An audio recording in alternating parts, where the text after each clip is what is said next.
성탄절이 다가오는데 어느 때보다도 우리의 마음이 더 무겁고 힘든 상황에 있습니다. 오늘 말씀을 통해서 성탄의 은혜가 여러분에게 충만히 임하여서 이 힘든 세상 사는데 위로받으시고 하나님의 은혜가 넘치시기를 소망합니다. 시편 76편의 배경은 75편과 마찬가지로 히스기야 왕 때에 아수르 왕 사네림이 쳐들어와서 간밤에 여호와의 사자가 아수르 군대 18만 5천 명을 죽이고 사네림도 죽었던 말씀의 배경을 보고 시편의 기자가 기록한 내용입니다. 하나님께서 대적하는 자, 불순종하는 자에게 심판을 내리시는데 그 심판이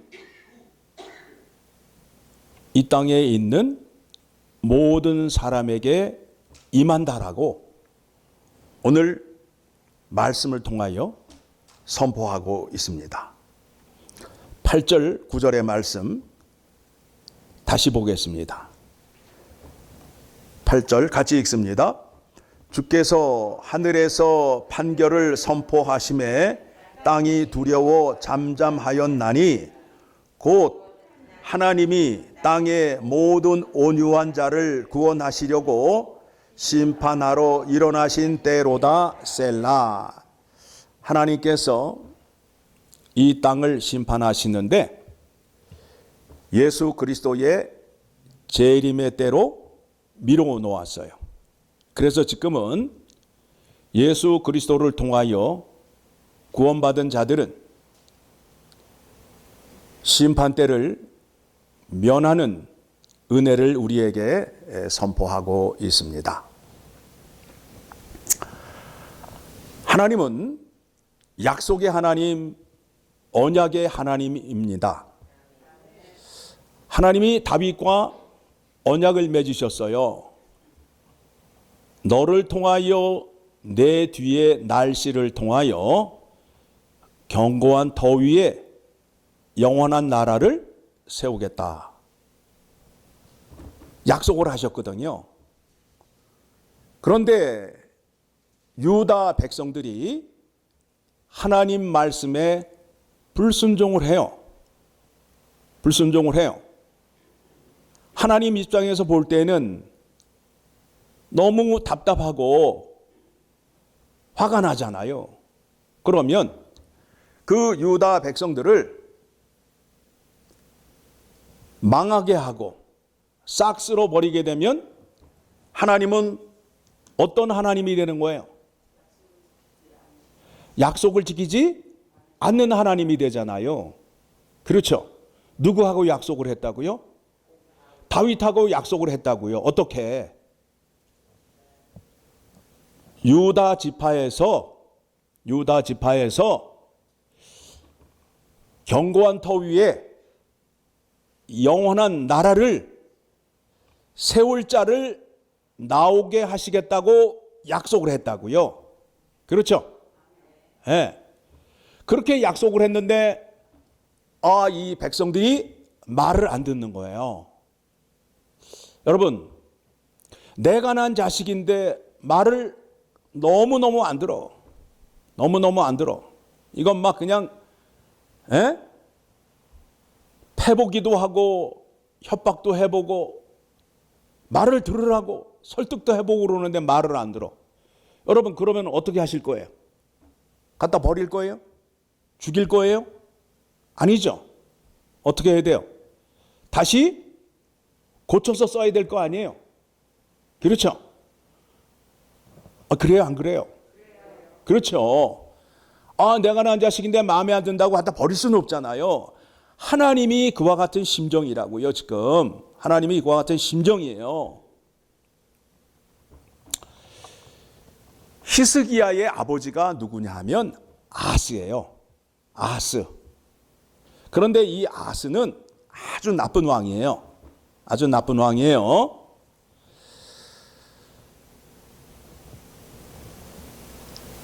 하나님을 믿는 데 있어서 하나님 앞에 정직하게 행하지 않을 뿐만 아니라 이방신을 가지고 와서 이방신을 섬기고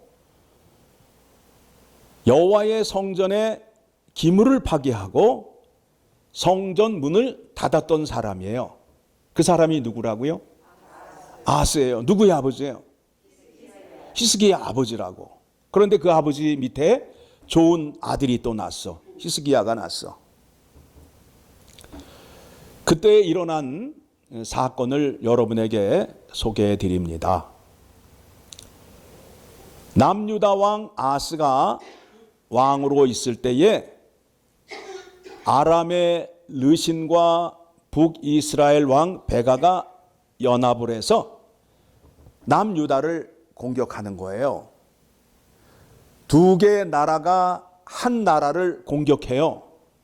그러면 아하스 왕이 놀랄 거 아니에요. 얼마나 놀랐는지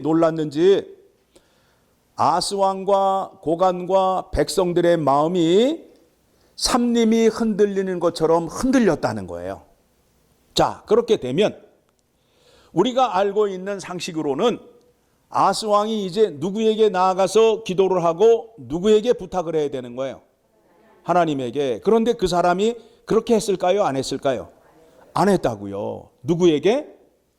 저 동북쪽에 있는 아수르 왕에게 도움을 청했어요. 돈을 주고 부탁을 했어요. 우리나라를 좀 지켜달라. 그랬더니 아수르 왕이 와서 돈만 받고 도와줬을까요? 안 도와줬을까요? 안 도와줬어요. 안 도와줬어요. 그때에 여호와 하나님께서 아하스에게 나타납니다. 어떤 심정으로? 어떤 심정으로? 말을 지겹게 안 듣는데 죽일 수 없는 심정이잖아요. 그렇죠? 그래서 이사야 선지자를 통해서 말씀을 하는 거예요. 너 하나님 앞에 나아가서 하나님께 구하여야지 어떻게 아수르 왕에게 도움을 청하느냐. 너 회개하고 하나님 앞으로 나아가라. 그랬더니 아하스 왕이 회개를 했을까요? 안 했을까요? 안 해요. 나는 하나님을 시험하지 않겠다는 거야. 하나님께 도움을 구하지 않겠다는 거야. 그러니까 이번에는 하나님께서 빌어. 내가 너에게 진짜를 말하는 거야. 하늘에 있는 거나 땅에 있는 것 가운데 징표를 구하라는 거야. 내 말이 진짜인지 가짜인지, 너에게 약속하는 것이 진짜인지 가짜인지 증표를 구하라. 그랬더니 아하스 왕이 구했을까요? 안 구했을까요? 구했어요? 안 구했어요? 안 구했다고. 안 구했다고. 하나님이 비는 거야. 말 안 듣는 자식에게 엄마가 빌잖아. 엄마가 이렇게 너에게 빌게. 너 제발 그렇게 하지 마. 하잖아요. 하나님이 아하스 왕에게 비는 거야. 무엇 때문에? 다윗과 약속 때문에. 그 약속을 지키시기 위하여. 내가 남유다를 망하지 않게 하겠다. 그러니 나를 믿어라. 남유다는 결코 아람과 북이스라엘 손에 망하지 않는다. 그러면서 징표를 주시는 거예요. 그 징표가 이사야서 7장 14절의 말씀이에요. 자, 찾아보겠습니다. 이사야서 7장 14절. 같이 읽습니다. 시작. 그러므로 주께서 친히 징조를 너희에게 주실 것이라. 보라, 처녀가 잉태하여 아들을 낳을 것이요 그의 이름을 임마누엘이라 하리라. 이 말씀이 여기에서 등장을 하는 거예요. 그러니까 하나님께서 말씀하시기를 처녀가 아이를 낳을 때까지 남유다는 망한다, 망하지 않는다. 망하지 않는다라는 증표를 주신 거예요. 성탄절이 되게 되면 이 말씀을 많이 사용하고 많이 듣게 돼요. 그런데 본문에 나오는 말씀의 상황으로 이해하게 되면 하나님을 어떤 하나님으로 믿을 수 있고 어떻게 섬길 수 있게 되는 거예요. 약속을 지키시고 사랑과 자비와 긍휼하신 하나님으로 믿을 수 있게 되는 거예요. 그렇죠? 예. 죄를 지어서 진멸을 당하고 멸망을 하여야 할 민족인데 하나님께서 다윗과 약속하신 것 때문에 어떻게 하셨다고요? 하나님이 아스에게 빌면서 이와 같은 징표를 주셨어요. 오늘 말씀을 통해서 우리가 확인하고자 하는 것이 무엇이냐 하면 하나님께서 어떻게 일을 하시는가? 하나님은 십자가의 구속 사건을, 구속 사역을 지금도 진행하고 계시는데 어떻게 이 일을 이루어 가시는지를, 하나님이 어떻게 이 일을 이루어 가시는지를 여러분들이 아셔야 하나님을 믿는 데 있어서, 또 여러분들이 하나님께 기도하는 데 있어서, 응답을 받는 데 있어서 오해하지 않고 하나님의 뜻으로 이해할 수 있게 됩니다. 히스기야 왕 때에는 아수르 왕 사네림이 18만 5천 명을 데리고 쳐들어왔잖아요. 그때의 히스기야 왕이 하나님 전에 나아가 하나님 앞에 간절히 기도하였지요. 그 기도를 하나님이 들으셨어요. 응답하셨어요. 그런데 어떻게 응답을 하셨을까요?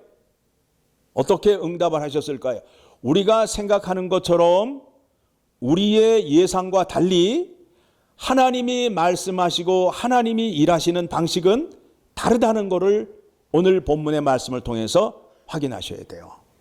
자, 그 말씀을 어디를 통하여 확인할 수 있느냐 하면 열왕기하 19장 29절. 자, 지금 상황이 어떤 상황이에요? 아수르가 쳐들어왔으니까 남유다가 이제 그들의 손에 의해서 멸망당할 거 아니에요. 그러면 하나님께서 쉽게 말씀하시기를 안 망한다, 걱정하지 마라, 이렇게 대답을 해주면 좋잖아요. 그렇죠? 그런데 아스에게 임하신 방식대로 아수르에게도 또 그렇게 말씀을 하시는 거예요.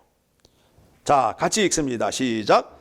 또 내게 보일 징조가 이러하니 너희가 금년에는 스스로 자라난 것을 먹고 내년에는 그것에서 난 것을 먹되 제3년에는 심고 거두고 포도원을 심고 그 열매를 먹으리라. 무슨 말이에요? 망한다, 안 망한다? 안 망한다 이거예요. 안 망한다 말을 이렇게 말씀을 하신다고.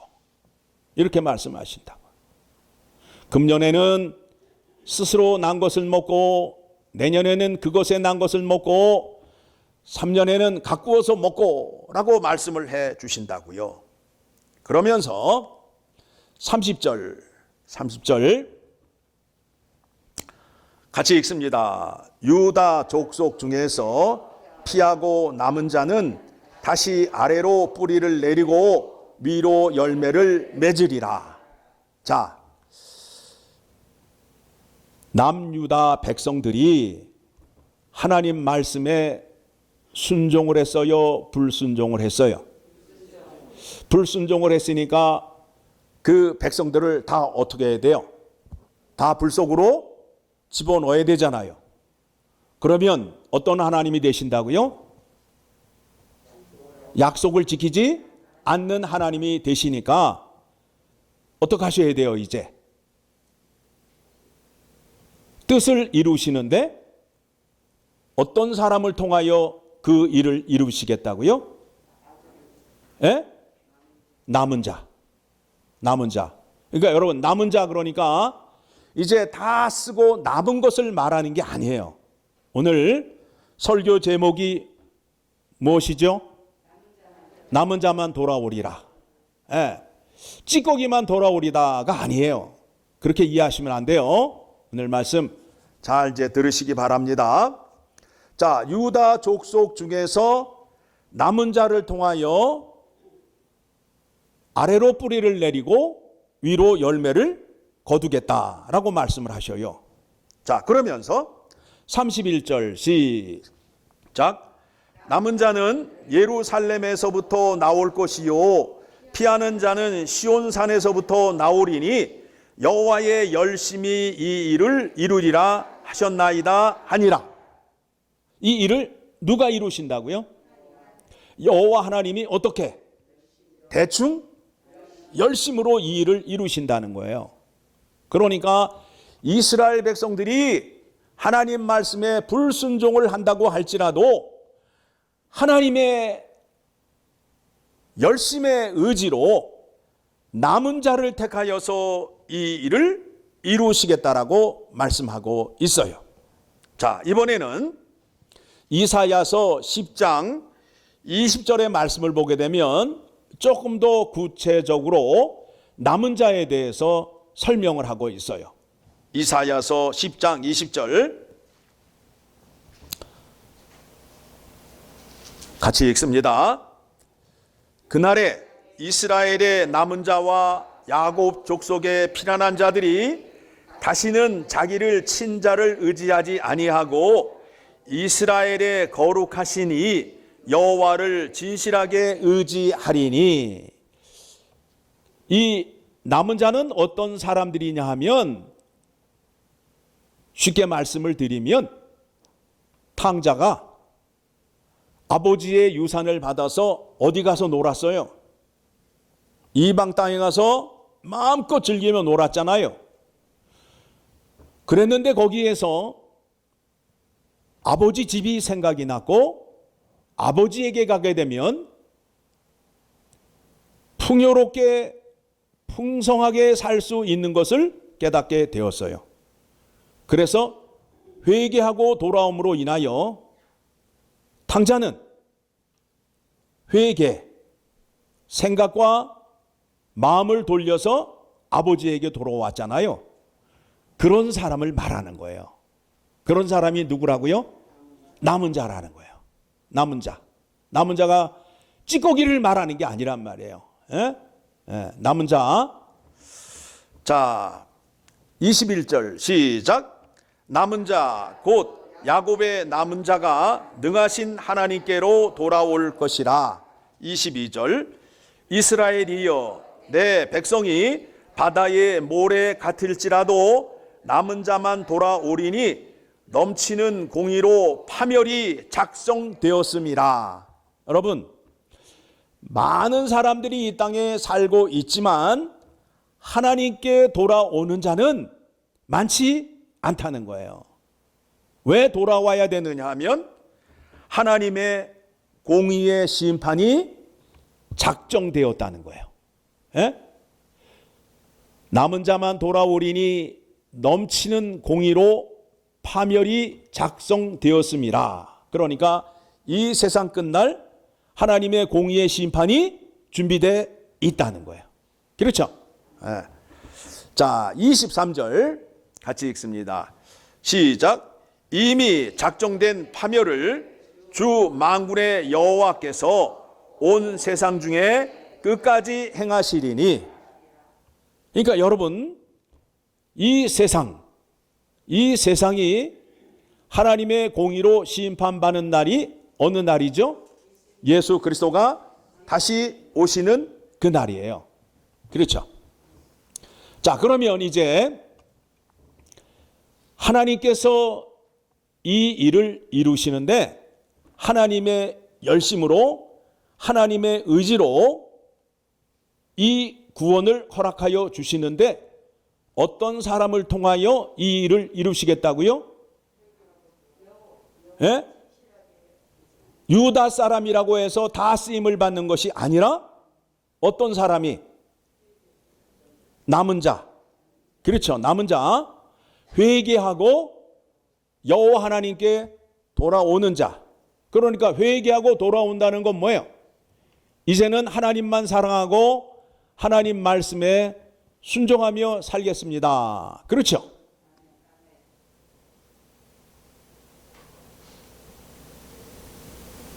예수 그리스도가 처녀의 몸에서 태어나는 성탄절이 이제 12월 달에 있는데, 이제 성탄절을 맞이하게 되면서 우리가 확인하는 것이 무엇이냐면, 하나님은 남은 자를 통하여 역사하시고 일을 하신다는 거예요.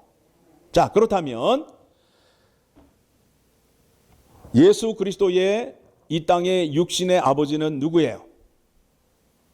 누구예요? 목수 누구예요? 네, 엄마는 마리아. 그러면 그 두 분은, 그 두 사람은 남은 자에 해당이 될까요? 해당되지 않을까요? 해당된다고요. 성경의 말씀을 통하여 확인합니다. 마태복음 1장 19절 말씀을 보게 되면, 마태복음 1장 19절 말씀을 보게 되면, 그의 남편 요셉은 의로운 사람이라. 하나님 말씀을 잘 지켰던 사람이다 라고 성경이 증거하고 있고, 그 다음에 그 동정녀 마리아는 누가복음 1장 55절의 말씀을 보게 되면, 하나님을 잘 알고 하나님이 어떻게 뜻을 이루려 하는지를 알았던 여인이었어요. 같이 읽습니다. 시작. 우리 조상에게 말씀하신 것과 같이 아브라함과 그 자손에게 영원히 하시리로다 하니라. 그러니까 하나님께서 아브라함에게 약속하고 다윗에게 약속하신 것을 알고 있는 여인이었다라는 거예요. 하나님은 남은 자를 통하여서 하나님께서 역사를 이루어 가심을 여러분이 오늘 설교의 말씀을 통해서 확인하셔야 돼요. 자, 그러면 여러분에게 질문을 드립니다. 여러분, 하나님께 쓰임받기를 원하십니까? 그러면 뭐가 돼야 되겠어요? 남은 자가 돼야 될 거 아니에요. 남은 자가 되어야 이 마지막 이 세대에 하나님의 영광을 위하여 쓰임을 받을 수 있게 됩니다. 남은 자를 통하여 세상을 변화시키는 거예요. 그리스도인들이 어느 시대에 어느 나라에 있을 때에 가장 험한 핍박을 받았죠? 로마. 그렇죠? 예, 로마 황제가 기독교인들을 핍박하였던 것을 우리가 듣게 되면 얘기만 들어도 몸서리가 쳐져요. 그런데 그 나라가 누구에게 항복을 해요? 그리스도인들에게 항복을 한다고.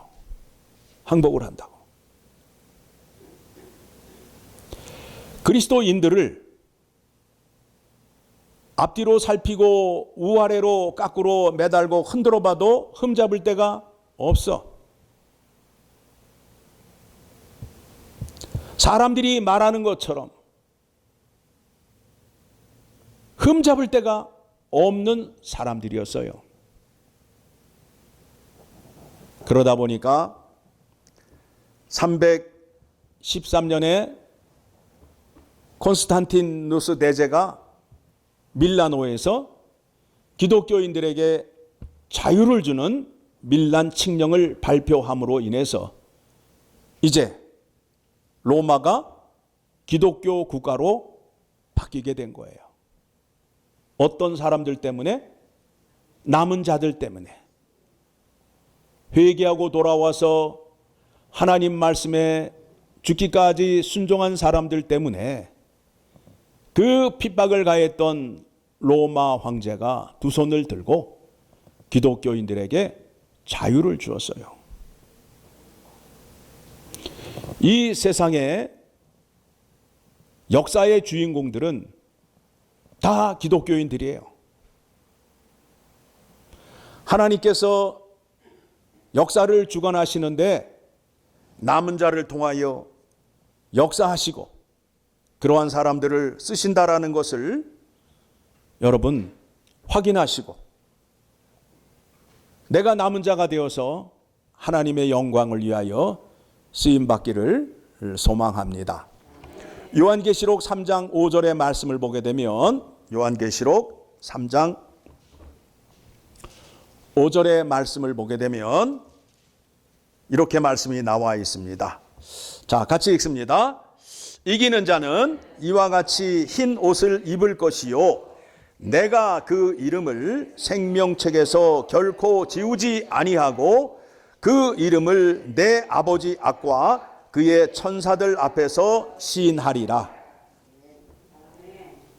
여러분, 우리가 지금 살고 있는 이 시대, 고난과 환난 속에 우리가 살고 있잖아요. 우리가 기도를 하는데 어떻게 기도를 해야 되는지 한번 생각해 보시면 좋겠습니다. 하나님 아버지, 이 코로나를 빨리 종식시켜 주시옵소서. 아니면 이 코로나 사태 속에서도 내가 이거를 헤쳐나갈 수 있는 믿음을 나에게 주시옵소서. 어느 거예요? 후자가 돼야 된다고요. 후자가 고난과 환난을 이길 수 있는 믿음을 가지셔야 하나님께 쓰임을 받아요. 그러니까 하나님께서 여러분에게 고난을 주시는데 성경은 고난이 내게 유익이다 라고 말씀하고 있어요. 왜 유익이냐 하면 고난을 통해서 내가 전공과 같이 단련되기 때문에 그래요. 그런데 하나님은 고난을 주시는데 고난만 주시는 게 아니라 피할 길도 함께 주신다. 예? 예. 고난 주시는데 피할 길도 함께 주신다. 그 말씀이 어디에 나오느냐 하면 고린도전서 10장 13절의 말씀에 나와요. 고린도전서 10장 13절의 말씀 같이 읽습니다. 시작. 사람이 감당할 시험 밖에는 너희가 당한 것이 없나니 오직 하나님은 미쁘사 너희가 감당하지 못할 시험 당함을 허락하지 아니하시고 시험 당할 즈음에 또한 피할 길을 내사 너희로 능히 감당하게 하시느니라. 피할 길을 우리에게 주신다는 거예요. 그 피할 길이 뭐예요? 하나님의 말씀이란 말이에요. 말씀. 그래서 우리가 고난과 환난과 핍박이 오게 되면 어떻게 하셔야 돼요? 상담가를 찾아가야 돼요. 주님 앞에 나와야 돼요. 주님 앞에 나와서 말씀과 기도로 그 문제를 해결해야 함이 거기에 바로 있어요. 여러분이 말씀에 순종하게 되면 예수 그리스도께서 여러분과 함께 하셔요. 예수 그리스도가 여러분 안에 계셔서 여러분에게 능력을 나타내시는데 어느 때에 능력을 나타내시느냐 하면 여러분이 하나님 말씀에 순종할 때에 예수 그리스도께서 능력을 나타내신다는 거예요. 자, 그 말씀 찾아봅니다. 요한일서 3장 24절.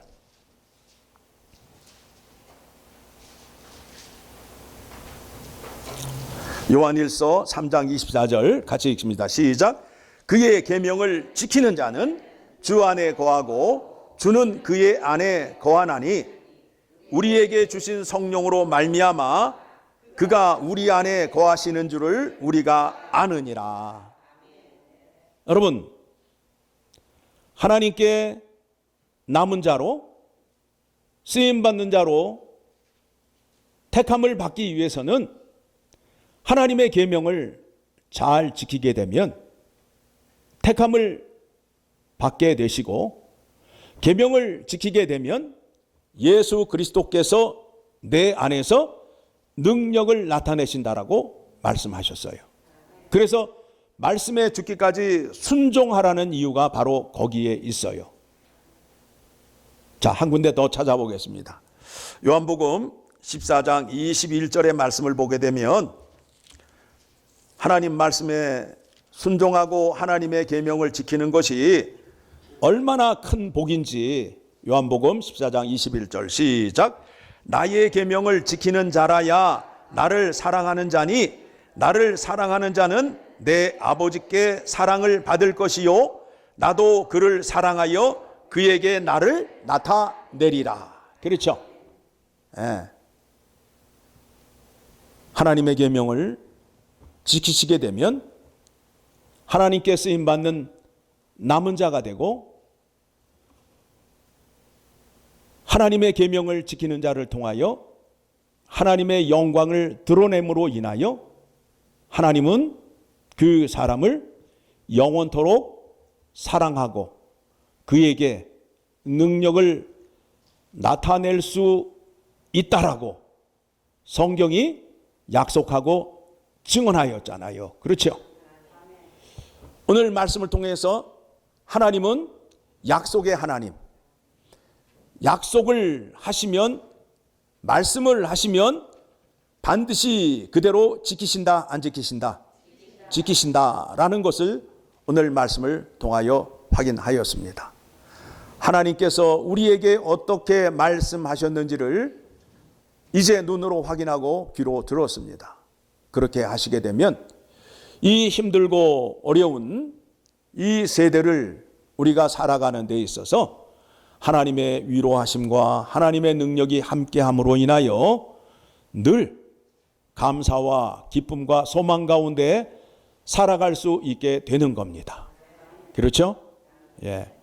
오늘 말씀 들으시고 은혜 받으신 대로 그렇게 행하기를 간절히 소망합니다. 하나님 아버지 감사합니다.